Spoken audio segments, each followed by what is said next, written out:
All right, welcome back to Problem Solver Politics. I am your host, Cardon with Cody the Oracle.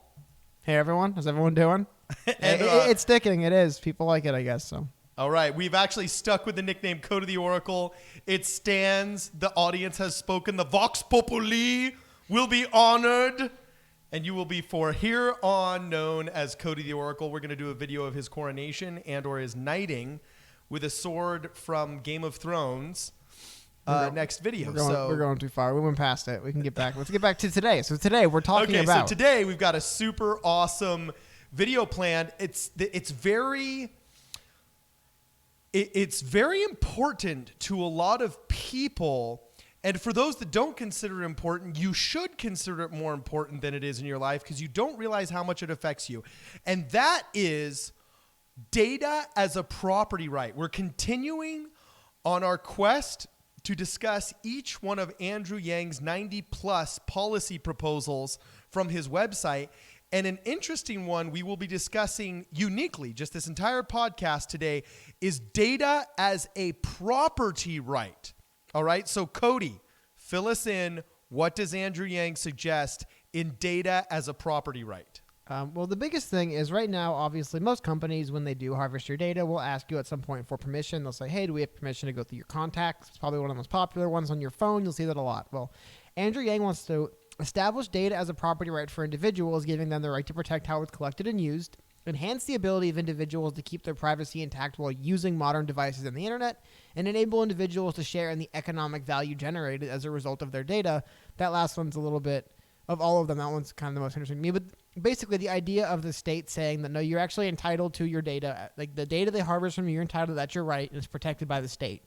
I think right now they have to ask, just for legal reasons, why not? People say yes anyway, but I think they're going to have to kind of go more of a point by point. This is what we're harvesting for these purposes. Do you opt in, yes or no? As opposed to right now where you just kind of give them permission and then they run wild. Well, and then jump to these specifics. It's really interesting. He is suggesting the right to be informed as to what data will be collected, that's fine, and how it will be used, that's an interesting upgrade. Some websites do that, some don't.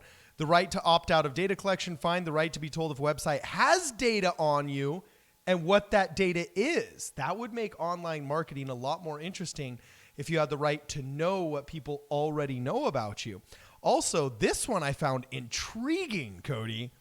The right to be forgotten. Yes, that's the biggest one to me as well. That's the one that's the most, I would say, not the fact that, because obviously there's potential for your data to be deleted right now, but the fact that the state would protect that the state would come in and say, no, it is your right as a citizen to have these companies destroy everything they have on you. And, you put this in the perspective of a lot of people having, social media posts resurfacing and videos. I mean, it'd be the state protecting your right to say, hey, I don't want people to remember any of this. Okay, when it says the right to be forgotten, is he suggesting that there should be some kind of built-in forgetfulness if we want it, i.e. Facebook posts, or is it one of those like right to death things? Because I'm torn. Right to death, no, it's right. No, it's well, no. When I say is it right really to quickly, the way he flips it up, basically, it's just okay. The state protecting your right to, upon request, have data taken of you removed. So, I mean, like, I don't know if it would. I don't know if the best example actually is in that regard. You're right, being social media posts. It's more along the lines of, which it gets into weird, like anything like this. It gets into weird territory. It's one of those. I mean, how long is there? I think as long as the internet has existed, there's been jokes about internet browser. Oh, don't let anyone check your internet browser history. I think there's like a famous Key and Peele skit about like internet browser histories and deleting your. Well, there was an entire Criminal Minds in the early 2000s called "The Internet Is Forever," based upon how they were able to use things the internet refuses to forget in order to nail, of course, the pedophile who is a white Christian Midwestern looking man. You know what I'm saying? Well, they need a large pool of actors to play the villain. So yeah, exactly. So anyway, so in Los Angeles, but anyway, but just basically what the interesting thing about this, and we're going to get to some kind of counterpoints, I guess, really from other people soon. But just the idea that the state would actually be protecting your right as a citizen to have data collected from you either removed. So I'm assuming that would largely be there for data already harvested and collected. But then again, just the idea of the state protecting that. Because right now, I don't think there's any built-in protections from the state to say that your data about you, which is so weird. I mean, like, it's just an app saying they drive past this Burger King every Wednesday. That's data. You know what I mean? Like, it's how do you kind of protect that. That's the other end. But what's really quickly, I just want to, for time, let's move forward into some of the articles you had brought up earlier. Yeah, I was going to say we're kind of used to a lot of these protections in other economies, and data has now become its own economy. We're used to protections of our street address because one street can only have 10 addresses on it, let's say. So our little slice of private real property, that's why it's called real estate, is protected in all kinds of different ways. But in, for example, other economies like the Facebook URLs, you can only have one facebook.com/Cardon Ellis. Well, you can have a Cardon.Ellis and you can have a couple of other iterations, but there really is an economy with certain protected addresses there. So anyway, yeah, there's the right to be informed of if the ownership of your data changes hands and to be informed of data breaches and the right to download. I thought this was intriguing. All data in a standardized format to port to another platform, which is similar to what Obamacare suggested of medical records. It is. And also what's really interesting about that, too, when you think about it, is also getting back to kind of that second to last point, the right to be informed if your ownership has changed hands. Because that's the other thing. That's huge for me. Well, again, I feel like most rights, right, these are all kind of built to protect one another. So, obviously, if you have the right to go to someone and request for your information to be deleted, then you need the right to know where that information is ended up. And we're allowed to ask the phone call solicitors, will you remove me from your list? And we're on a do not call list. Exactly. We don't have that digital right anywhere else. You can tell somebody from a company, do not come to my doorstep again as a door-to-door salesman. And if that city has, for example, solicitor's permits, there's solicitor law where you have to honor that request. So let's analyze 3 articles here. One from Forbes.com, one from Duke, who's actually done some significant studies on this, and a video from good old Gary V, because it's not an internet phenomenon until Gary V opines, of course. So anyway, according to Forbes.com, I'm just going to read straight out of the mouth of Forbes babes right now, and see, they had an interesting take against this. They said some commentators new to the privacy debate are quick to offer what they think is a clever idea. You can already see the snark forming. Assign property rights over personal information to the user and let the marketplace decide what happens next. I'm a huge fan of letting marketplaces decide things, but that's not always the best idea. So I read further. Whether this idea is meritorious or has big implications for how we think about things like data portability and consent, turns out it's wrong.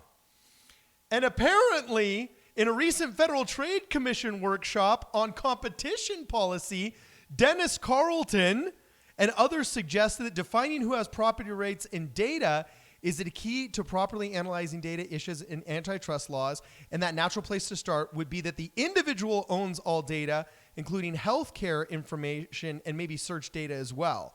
So,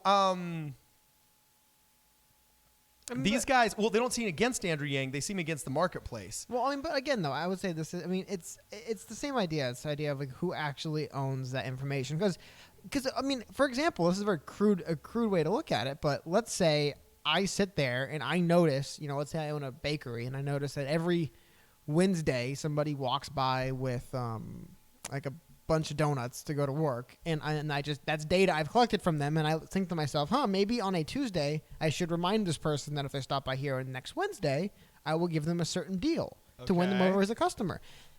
At a certain point, we're going to say, sorry, that's illegal data collection. Because that's really on a very small scale what a lot of this data collecting is. They take a look at trends. I want to bring up an article really quickly here. It's kind of humorous, but this is real stuff that's happening.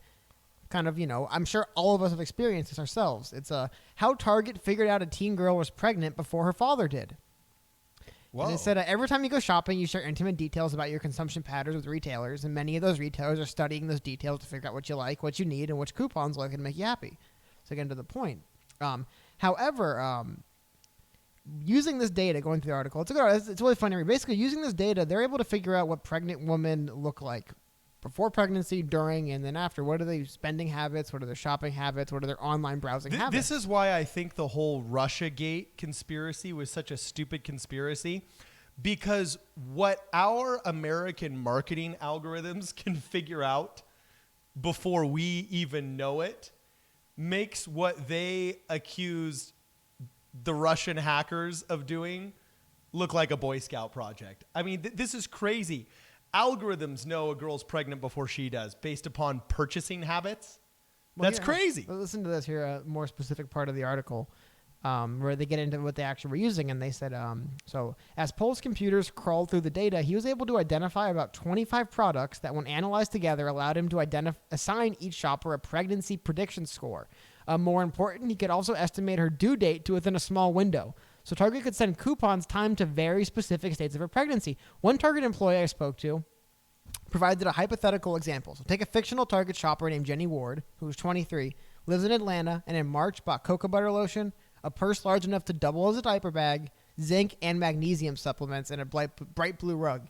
They say there's an 87% chance that she's pregnant and her delivery date is sometime in late August. Again, though, it is. I have to say though, you think at the other end of it. I'm a believer though, because when we formulate some of these campaigns, but you have to Google what IP address targeted marketing. Well, no, but I mean, can do for people now. Is it right for the federal government to come in and say, "Sorry, Target, you can't collect data of spending habits of your customers. You're not allowed to do that, at least without their consent." But a customer can come to you and say, "I want you to expunge all records of my purchases from your store." I mean. Okay. At a certain point, is it really?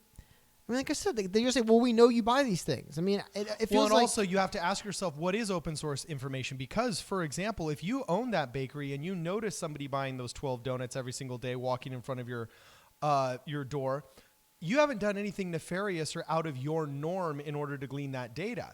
That data should be open source. What somebody wears, for example, like you can't go up to someone and say, "Oh, I demand that you forget what I wore." Well, I'm sorry, you made a choice to wear something in public. Oh, you made a choice to walk with your donuts in a public parking lot to your car. What about there would have to be some kind of, well, like literally our next article says, and I won't jump ahead, but Jeffrey Ritter and Anna Mayer at Duke Law just wrote an entire article on this, and read the opening sentence. The global community urgently needs precise, clear rules that define ownership of data and express the attendant, meaning relevant, rights to license, transfer, use, modify, and destroy digital information assets. I mean, that pretty much sounds like what Andrew Yang is proposing right now. No, I get it. I mean, like I said, the bigger thing is how would it get implemented, though? That's my big question. Also, are we going to have a Bureau of Data Information? But still, like, is it right for the federal government to say, sorry, anyone who owns a website, you do not have the right to simply make note of who accesses your website from where and what device, unless they consent to it. And I'm sure most websites are going to say, hey, it's like the same thing they have right now. Most websites already will ask, hey, we need your cookies to store data to make your browsing. Anything that says to make your browsing experience better, basically, is they're stealing your data. But I just wonder where is that line where you draw it and you say, sorry, that is the point where you can no longer collect this data about someone. Okay. Because I think when you pull back to just who is on your platform, who's accessing it, from where and what device. That feels like I have the right. If I have a store, I have a right to keep note of who comes into my store. It's kind of the same premise. Okay, well, we are veering verbose, and in order to truncate this argument, we're going to skip Gary V. Sorry, Gary. And I have a question for the Yang Gang here. This sounds great, and I'm a huge privacy guy. Okay, I hate that argument about, well, what are you trying to hide? No, privacy is privacy. Everyone's hiding something. Like I said, there's been jokes about, oh, don't let someone get your search history for my entire life. Trust me, everyone is something that they've looked up online. They don't want people to know they've looked up online. Okay, that's probably true. Mine might have involved midgets. But no, I'm just kidding. Little people, sorry. Anyway, I have a question for the Yang Gang. This is one of those things that I think is great. Great idea. But I don't see how it could be implemented without the state becoming so overarchingly information heavy, more so than they are now, because in order to protect your info, the person has to have your info. And as Tucker Carlson said infamously in his debate with Cenk Unger, he said, my biggest fear isn't the U.S. government. It's that the U.S. government, in its capacity to do evil, is getting outclassed by massive tech companies. Do we want the U.S. government becoming the massive tech company that guards our information for us? if you want protection, you need a bigger guy than you to protect you. And do you really want that bigger guy with your information to the U.S. government? So the question for the Yang Gang is implementation. How would this be implemented? We look forward to your comments below. Look forward to the interaction. We will be making some videos based upon your comments. This is Problem Solver Politics. Like, share, and subscribe.